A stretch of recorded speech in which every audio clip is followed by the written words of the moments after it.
Sir, खरोखरच जास्त fee दिल्याने आपल्या मुलांमध्ये फरक पडतो का? हे पहा, अनेक पालकांमध्ये असाही समज आहे का खूप मोठी फीस दिल्यानंतर मुलाच्या करिअरमध्ये किंवा मुलाच्या एज्युकेशनमध्ये खूप मोठा बदल होऊ शकतो. कसं असतं, प्रत्येक पालकाचं एक वेगळं विजन असतं, एक वेगळं लक्ष असतं. सुसंस्कृत घडवायचे असतात आणि आपल्या मुलांनी आपलं नाव आणि समाजामध्ये एक चांगला दर्जा उत्पन्न केला पाहिजे, समाजामध्ये स्वतःचं नाव कमवलं पाहिजे.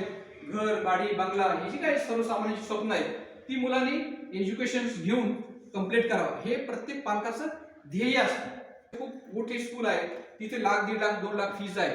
ती फीज दिली किंवा त्या शाळेमध्ये जर माझ्या मुलाला घातलं तर माझ्या मुलाला खूप बेटर शिक्षण मिळेल, माझ्या मुलाला जे फ्युचरमध्ये प्रॉब्लेम येणार आहेत ते सर्व प्रॉब्लेम सॉल्व्ह होतील, असं प्रत्येक पालकाला वाटतं.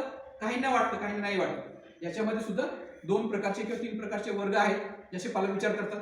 पण मोस्टली विचार कसं होतं का, ज्या पालकांना माझ्या मुलाला खूप मी वेगळं काहीतरी देतोय, खूप माझ्या निवडीने मोठी फी देतोय म्हणजे मी काहीतरी वेगळं करतोय असं त्यांना दाखवायचं असतं, असेच पालक या कॅटेगरीमध्ये येतात आणि ते विचार करतात की मी योग्य मोठी फी दिली म्हणून माझ्या मुलाला परफेक्ट शिक्षण मिळेल. बट असं काही नाही. शिक्षण सर्वीकडे मिळतं. पूर्वी तर झाडाखाली शिक्षण मिळत होतं. बरेचसे पालकांनी झेडपीच्या शाळेतनं शिक्षण घेतलेले, मराठी शाळेतनं शिक्षण घेतले.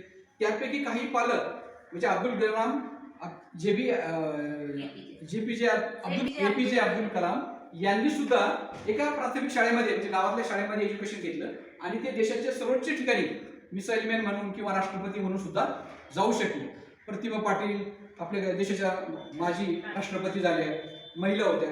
यांनी सुद्धा प्राथमिक शिक्षण एक छोट्याशा शाळेमधून, मराठी शाळेमधूनच घेतलं आणि म्हणून काही त्यांनी लाखो रुपये फी दिली नाही, पण ते काय आज जे आपलं सर्वोच्च पद आहे तिथपर्यंत पोहोचू शकला नाही का? पोहोचू शकल्या. त्याच्यामुळे मॅटर करत नाहीये शाळेमध्ये मोठी फी दिली म्हणूनच मोठं होता येतं का? नाही.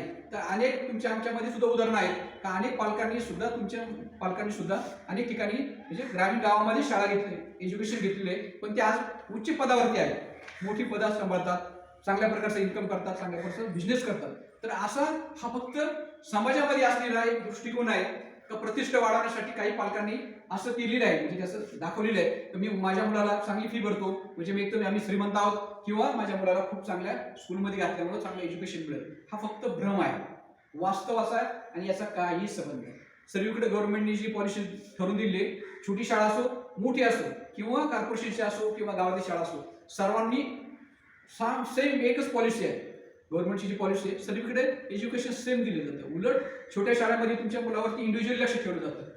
छोट्या शाळेमध्ये तुमच्या मुलावरती 1 to 1 लक्ष दिलं जातं. प्रत्येक गोष्ट समजत नाही तोपर्यंत टीचर त्याच्यावर मेहनत घेतात.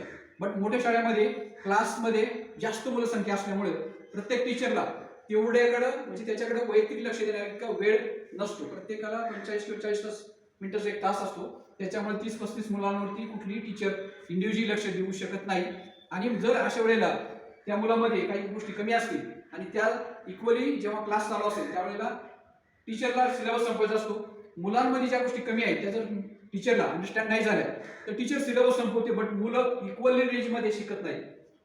त्यांच्या डोक्यावरून हा जो पार्ट आहे जे येत नाही ते त्यांना समजलं नाही तर ती गोष्ट पाठीमागे राहते आणि त्या मुलावर वैयक्तिक लक्ष न दिल्यामुळं त्या मुलामधला जो गॅप आहे तो तसाच राहतो. म्हणूनच चांगल्या शिक्षण, मोठी शाळा आणि मोठी फीज देणाऱ्या शिक्षण संस्था योग्य शिक्षण देतील किंवा चांगले शिक्षण देतील याची काही गॅरंटी नाही.